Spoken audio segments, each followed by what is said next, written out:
This is CounterPoint. I'm your host, Tanya Granic Allen. Today, we're going to discuss the latest developments surrounding the evolving relationship between the United States and Iran, examining the strategic, diplomatic, and geopolitical implications of any emerging agreement. We'll then shift our focus to Ontario, where questions about political leadership, the future of the Conservative movement, and the direction of provincial policy and the Liberal Party are increasingly coming into focus. From prospects from a future Ontario leadership race to the broader challenges facing the province. We'll explore the issues that are shaping Ontario politics today and what they could mean for the years ahead. To help us unpack these issues, I'm joined in studio by Anthony Feor, realtor, small business owner, and political commentator. Anthony, good to have you here. I missed you. Well, I missed you too. It's been several months. Sorry for that delay. Okay. It's been busy, but I'm glad to have you on. And this is let's talk about Iran for a second, because this is an evolving issue.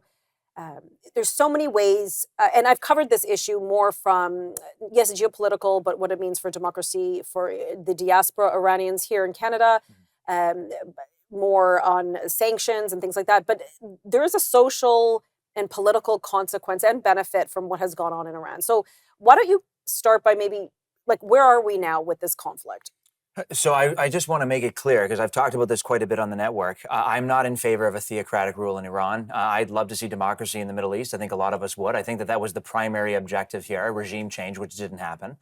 But I think this has just turned into one big political blunder, particularly because you have a president who knows nothing about the Middle East, who is directing his Department of War and all of these people surrounding him, not checking him, not doing the work that they're supposed to be doing, but enabling him to make these decisions.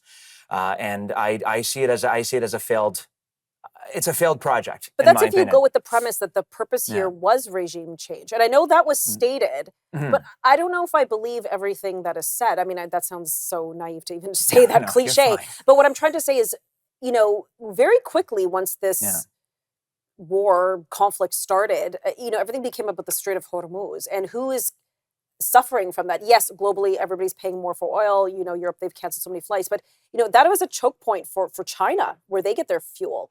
And, Trump ain't no ally of China. No. But I'm not going to say so. Okay. It's like a bad decision. There's one good thing that comes out of it, is that we stranglehold to China. By the way, they're making leaps and bounds of investments in renewable energy. They're not going to care about the Strait of Hormuz in 50 years. So I'm not really worried about China. I always go back to the reason why nobody has ever invaded Iran in the first place, and why a lot of the diplomatic relations have been negotiations behind the scenes at the table. Jimmy Carter never attacked the country because we all knew that they were going to close the strait.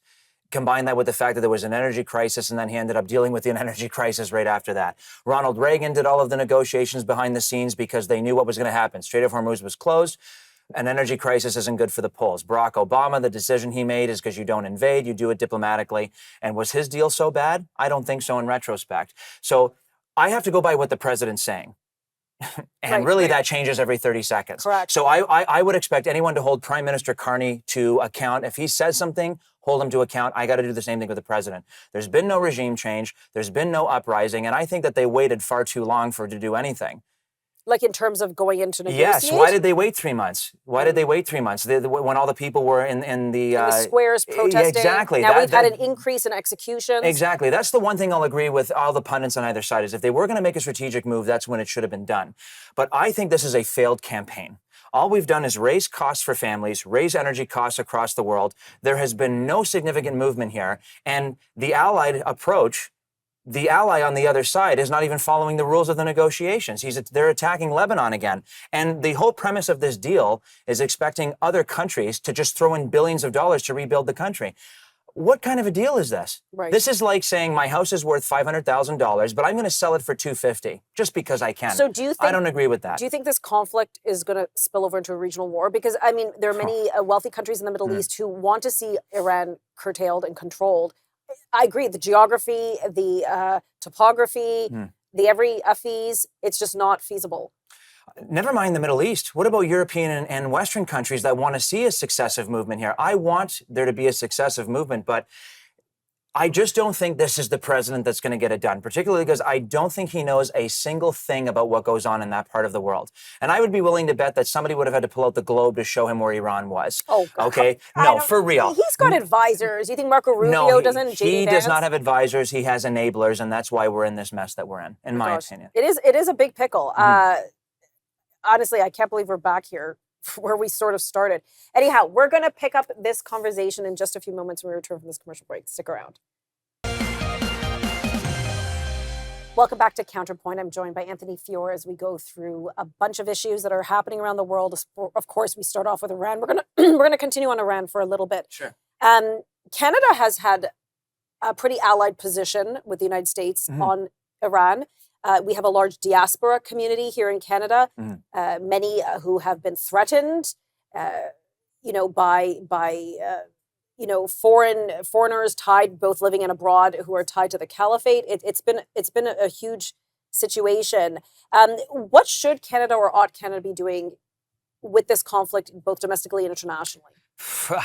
All of my stuff, your audience needs to know, all of my stuff is my opinions. And if I was Canada, I'd be minding my own business. I wouldn't even be getting involved in this. None of the allies were approached during this. They unilaterally attacked the country with one ally in the region. Yes, a precious ally. We need to make sure that that's on the record. But I would be minding my own business. Like the precious ally, Israel. Of course, yes. They are an ally of ours, and we have to keep them an ally, and we have to protect them, and we have to be involved with them. But I think that I don't want to get involved in that part, but they are a precious ally, and that needs to be on the record. We were not even consulted. Why was Canada not consulted with this? We fought in 2 world wars with the United States, side by side. We are an economic trading partner. Would this not be something you picked up the phone about to say, hey, by the way, we're about to do this. We need to know if you're with us, and not us find it on CNN? Wow. Right.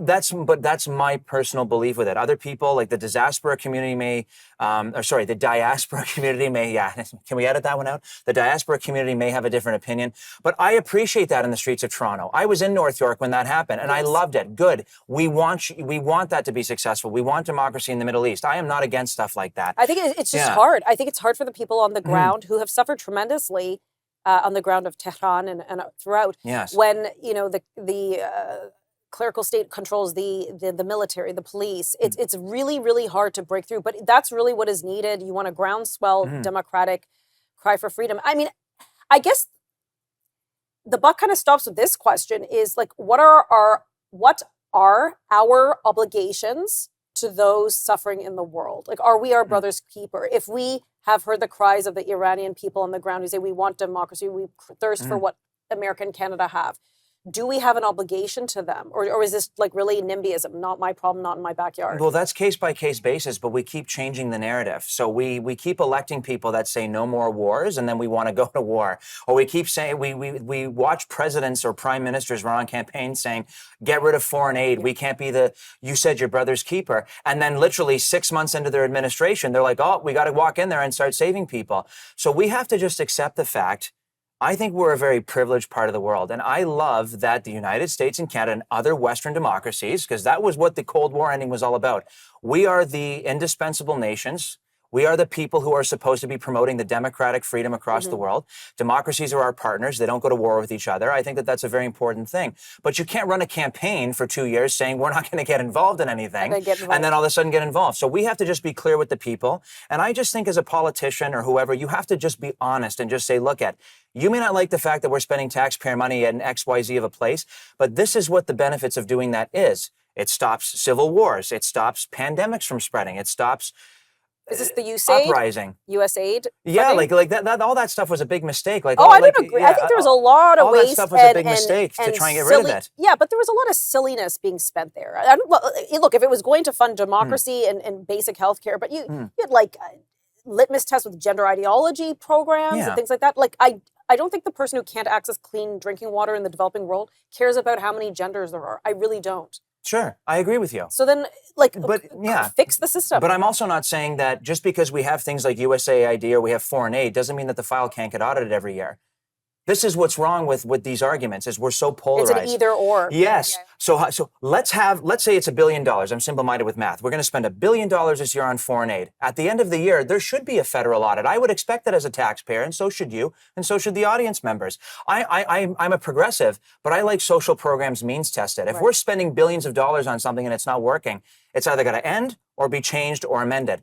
And I don't think that that's an unreasonable request by the voting population or progressives or conservatives or wherever you lay on the political spectrum. I think once we cross that bridge over that division and over that polarity, that's when we'll start to see real progress in our countries, and we'll start to see progress around the world. I am not against helping countries. Right. But what I'm against is waking up one day to a tweet or an alert saying we've invaded Iran. It's like, really? I had no idea that was happening. Okay, great. Pass the espresso. Exactly. It's like if one day, you know, you're married and your husband pulls up in a Jag and you're like, oh, that wasn't the car we talked about. Nah, I just felt like it. 15 seconds. Sure. Is this going to be the downfall of Trump? 100% it is. He is going to get murdered in the midterms because of this. Not actually murdered on a election basis. Yes, This is over for him. 100%. Okay. We're going to pick up some different topics right when we return from the commercial break. Welcome back to CounterPoint. We're discussing all sorts of issues, and joining me in the studio is Anthony Feor, who's a contributor regularly here on CounterPoint. Okay, Anthony, let's switch gears from, sadly, the disaster that is the Middle East and Iran to, I don't know what you want to call this, the Liberal Party of Ontario leadership race. I gave you the biggest runway to say the disaster that is the Ontario Liberal Party, and you didn't take it. You didn't take it. Yeah, I'm a nice lady. Okay, well, okay, we saw the recent polling. The premier is clearly upset about it, and now he's running to Trump-esque type of dialogue where he's saying the polls are fake. Of course the polls are fake. I don't understand how he's that's second possible. place. I don't understand how he's doing so poorly. I mean, basically, he is the Liberal Party leader, just under a different branding, right? I mean, his policies, that's why the Liberal Party's in third place, because they don't need anybody. They've got a guy who's running the show here. I think he's done very well on the infrastructure file. I will say, as somebody who lives in downtown Toronto, I love the fact that he's building a subway, and I love the investments in infrastructure. Infrastructure is big for the economy. And I think Toronto needs relief in subway lines, so I'm not going to beat him up there. But I also think that, you know, your time is up one day. And I really don't think he has been doing much, particularly in the last 6 months, to do anything with his administration. I think he's bored. You know what? That's probably the best word. I think he's bored too. I think he's been bored 6 months in. But I also think he's gotten pretty like arrogant in the terms of, well, they've called him Teflon Doug. He buys this private jet, which is ridiculous. But I also, I'm not against the premier having their own private aircraft, but I'm against hiding things, and I'm against trying to do things in the back room and trying to hide stuff from the public. I think what the Ontario Liberals need to realize is that this polling is a massive gift, but it's not a gift as an endorsement. It's a gift as, I'm willing to listen to you. I'm here to listen. Look at the Conservative polling federally. They were ahead by 22 points. And we were there on election night together, shocked, right? I hope we can do that again, because I had a blast with you. But at the end of the day, how do you blow a 22-point lead? You take it as one stride of, I'm going to win, and no matter what. The Liberals need to stop acting like the divorcing couple that showed up to the dinner party anyways. That's all they've been doing. They're fighting on Twitter. They're belittling candidates instead of saying, hi, we're supposed to be the big tent party. Okay, give me an example. What's going on? So, so the race is on, basically. Basically, if people announcing, and you have people coming at people saying that they're too conservative to be a liberal. I thought we were a big tent party. I thought we were people that welcomed ideas. No, but there's a point to that, because if the Progressive Conservative Party of Ontario, under Doug Ford's leadership, has shifted itself more to the centre, maybe even a little bit to the left on occasion, what space is there for the Ontario Liberal Party? The space for the Ontario Liberal Party is that if they have shifted their place into the centre and they are not accomplishing actual pragmatic policy, you need a political party that can identify with the majority of the electorate, which I will say Ontario is in the centre. We learned that from the 2018 election, and we need to occupy that space to say, look, they've promised XYZ for 8 years, and they've gotten nothing done. Okay, so we have to be the people that gets it done and shows people that we can be the people that are competent enough to get the policies in. Never mind, what is with this ideological purity test? Well, I mean, I'm not interested in that. Your former leader, Kathleen Wynne, sort of groomed that situation. Well, I think she had a good vision for the province. I don't think anybody right now that's in a lower income state in Ontario would want to be living in perpetual poverty. They would want free tuition for those people. They would want programs and social programs that lift people out of poverty. I really think she was a big victim of social media, but we can do a whole episode on that. I thought it was the wind turbines. No. She's a victim of They are still, in Niagara West, they are blown in the wind. And I want to rip them out every time I see one. Well, I love them because I think it's nice. I think it shows that we're willing to not have a monopolistic state in terms of energy production. Well, they should be offshore. They should be offshore and twice the size. So nobody in the world does this stupidity of let's put a windmill, a wind turbine on quality farmland. It's pretty windy out there. No, it's you know where it's windy? Off the coast of the Atlantic Ocean. That's where you have wind. We don't have the Atlantic Ocean, but we did have a project. Didn't we have a project on Lake Erie that we canceled because of tortoises? Another segment we can do that I disagreed with, by the way, $90 million out the window. You're not for tortoises? I'm not for letting... Are you anti-animal? I am not anti-animal, but I am See how I spin? you can, and that's why I love talking to you. But what I'm telling you is I'm pro-cheap energy. So let's go back here to what we were talking about. There are going to be a lot of good candidates in this leadership race for the Ontario Liberal Party, okay? A lot of good people are going to come forward. I think we need to put aside the ideological purity test. I think we need to put aside the hypocrisy that is the ideological purity test, and we have to start welcoming ideas and opinions. How can someone be federally for allowing Marilyn Gladu to cross the floor, as an example, but then say, well, this particular candidate is bringing in too many conservative people, or this person is not left enough? Seriously? That's the best part. That's what I love about Twitter is it's there and we've seen it and we've screenshotted it and we know it exists. We have the receipts. So you can't be for one thing on the federal side and against it on the provincial side. And I'm looking forward to a robust leadership race. Okay, we're going to be back and continue this topic in just a few moments. Welcome back to CounterPoint. I'm joined in studio by Anthony Feor as we unpack a whole host of issues. We've discussed international issues like Iran, but we're shifting to Ontario and what's going on in the political landscape. Thanks again for coming in. It's nice to have you in studio. It's always great to have an in-studio. Yes. So yes, we've seen that according to Angus Reid,